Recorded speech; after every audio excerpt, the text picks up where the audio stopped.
All right, today I'll be giving you marketing tips. Whether you're an author or entrepreneur providing products and selling you products and services, right?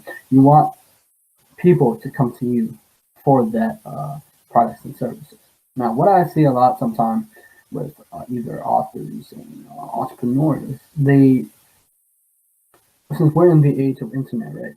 We can use the social media as leverage, as we can use it to acquire the customer, right? But people don't use it correctly.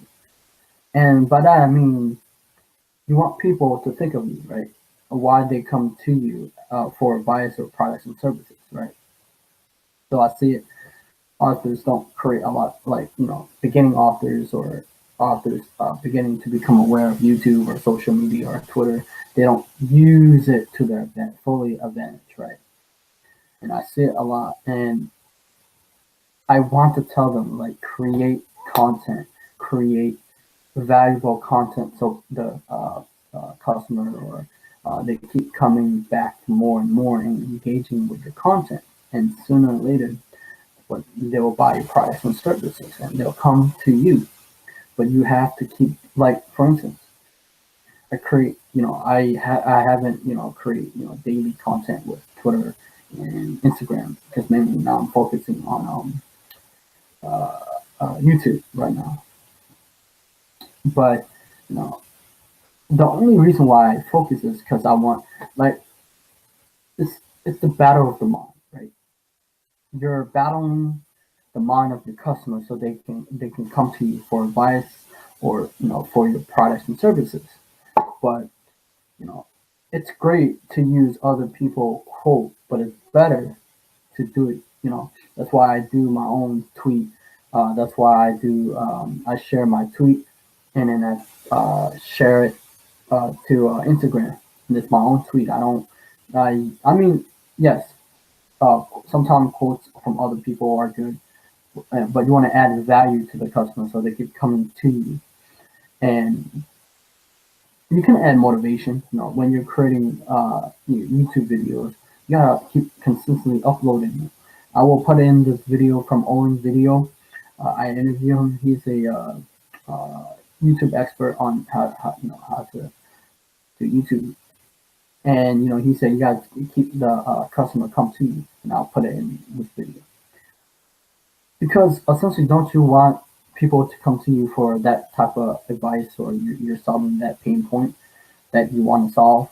So create daily or create. Most people say they don't have time. So what can you do if you don't have time? And then most people can't, outsource this, or they can't, what is it, or they try to automate it. I don't believe in automation for Instagram or Twitter because for me, I like to engage. The only reason why most people know my name, on Twitter and Instagram, because I engage with people, or whether through talking to them or tweeting at them, or they reply to me and I reply to them, or either on YouTube comment, I'll reply to them. I have to keep engaging with them. And also, I keep uploading YouTube videos so they can remember me, who I am. They can see my face, so they can come to me for the law of attraction, both reviews, motivation, personal development, stuff like that. But you have to keep creating content. You have to set a I don't set a schedule. I will do this video, but most of you probably want to set a schedule to create daily content or weekly content, like Owen's video, my that I interview. Now today you probably know this book, the 22 Immutable Laws of Marketing. Uh, See, the funny thing is most people hate repetition. I know that my best friend do. He hates repetition. He hates listening to something that he already knows. Except that most people do not understand this, right? I don't really care what you already know. I care about what you do. That's what matters, right? And I told him, I had to tell him, like, listen, it's not what you do. It's not what you know. It's what you do that matters with the information. And I told him that when you use repetition, you're using persuasion. Every time I come to you, whether it's a Twitter or Instagram, You remember me. Why? It's because I'm using repetition. Think about it. Let's say you're meeting someone new for the first time, right? And they're total strangers, but you came in close and you talk, have small talk, and you relate a little bit, and you talk about interests, and you become friends.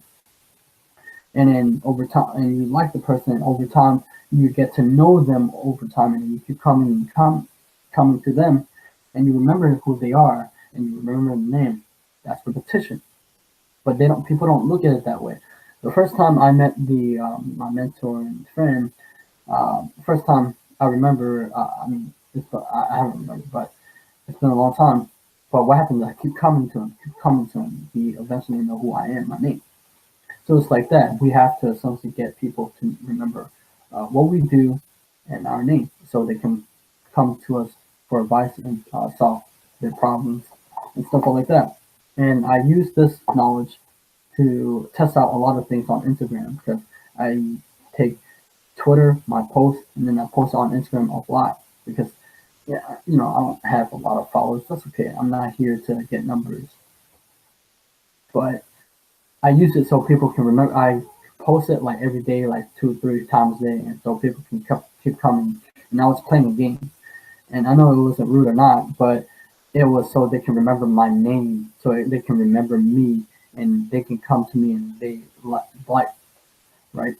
I also like whether it's from Twitter, the active when they like you remember them too. If you comment on a YouTube channel or um, Twitter or Instagram, you like them or you engage and you talk, they remember you who you are, and then as over time they start to like you, right? But you want them to come for you for advice or for your products and services. So I'll read this book. I highly recommend. This is a very great marketing book. Marketing, great God!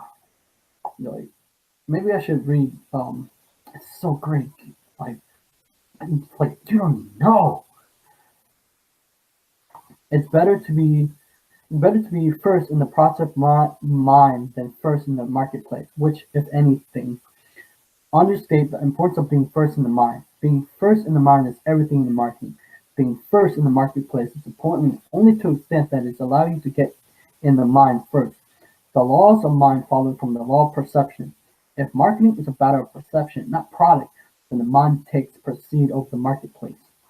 Thousands of would-be entrepreneurs are tripped up every year by this law. Someone has an idea or a concept he or she believes will revolutionize an industry, as well maybe may. The problem is getting the idea or concept into the prospect mind.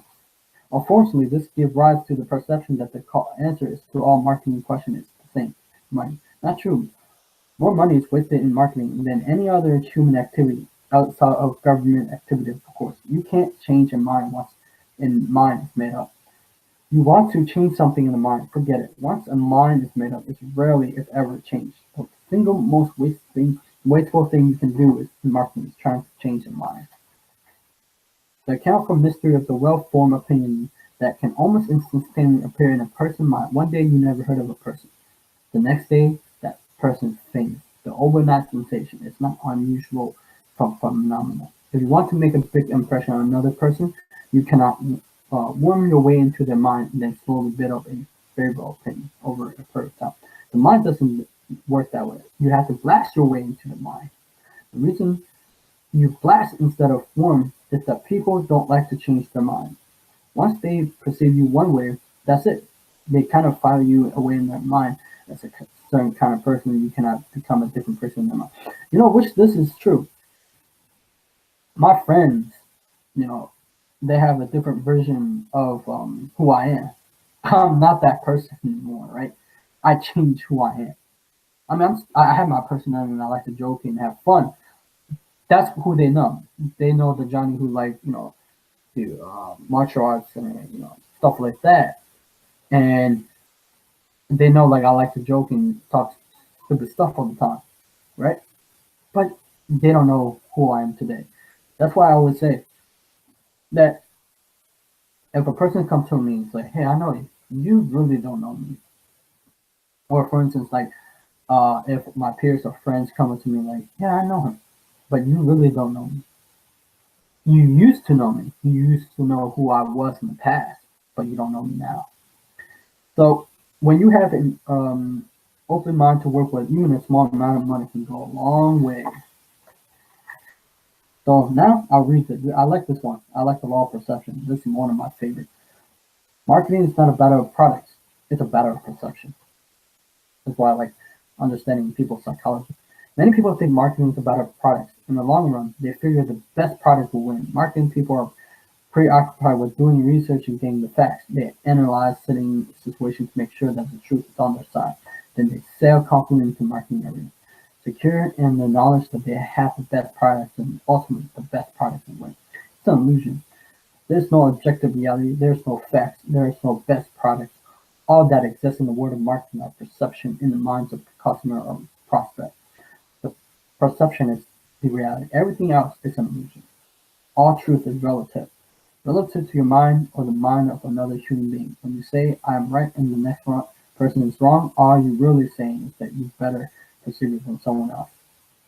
Most people think they are better perceived than others. They have a sense of personal infallibility. Their perception are always more accurate than those of neighbors or friends. Truth and perception become fused in the mind, leaving no difference between the two. It's not easy to see that this is so. To cope with the terrifying reality of being alone in the universe, people project themselves on the outside world. They live in the arena of books, movies, television, newspapers, magazines. They belong to club, organization, institutions. These outside representations of the world seems more real than the reality inside their own mind. The only reality you can be sure about is in your own perceptions. If the reality, universe exists, it exists in your own mind and the minds of others. That is the reality that marketing program must deal with. Marketing is a manipulation of those perceptions. Only by studying how perceptions are formed in the mind and focusing on your marketing program on those perceptions can you overcome your basically incorrect marketing instinct. Truth is nothing more or less than one expert perception. And who is the expert? Someone who is perceived to be an expert, the mind of somebody else. Changing a prospect mind is another matter. Mind of the customer or prospect are very difficult to change. What modicum of experience in product category a consumer assume that he or she is right. The perception that exists in the mind is often interpreted as universal truth. People are seldom ever wrong, at least in my mind, that is true. That's why they say when you argue, most people try to project their own argument and they think they're right. I mean, they are right in their mind, but sometimes it can hurt them by the confirmation bias, right? It's what people think about Honda or Toyota or Nissan that determine which brand will win. Marketing is a matter of perception. Marketing is a matter of perception, not products. Marketing is the process of dealing with those perceptions. You believe what you want to believe. You taste what you want to taste. Soft drink marketing is a matter of perception, not that of taste. What makes the battle even more difficult is that customers frequently make buying decisions based upon second-hand perception. Instead of using their own perception, they base their buying decision on someone else's perception of reality. This is uh, the everyone knows principle or social proof. I say it in a couple of my videos. Social proof is based upon what everybody else does. That means it could be it's secure, it's safe. That means it must be the right thing. However, or they call it the herd mentality. However, it might not be the right thing. I always hear Bob Proctor say, yeah, well, of course, it's in the personal development stuff. If you want to live your dream, then don't follow the masses, right? You follow the one or two or the people who know where they're going and living their dream. Follow those people because they know what they're doing and they know. Well, they don't know, but they have to come over fuse and stuff like that. Marketing is not about products; it's about perception. I highly recommend any entrepreneurs and authors trying to promote their products and services. Great book. I haven't finished it, but still great book, right? Now, there's another thing that I want to put in. The reason why people come a little bit to me too, because I care. Because I read in the book of Gary Vee, right? It was in Crush It, or it was. I have it. I'm probably going to do a book review. He said marketing best marketing or something best marketing ever is care. You gotta care about the customer, right? You know, it's true what they say, right? They don't care how much you know, unless they wait. I was it. They don't care how much you know until they know how much you care about them. Some authors, some I'm telling you, some of the authors that I have to deal with you know, when they block me, they don't care.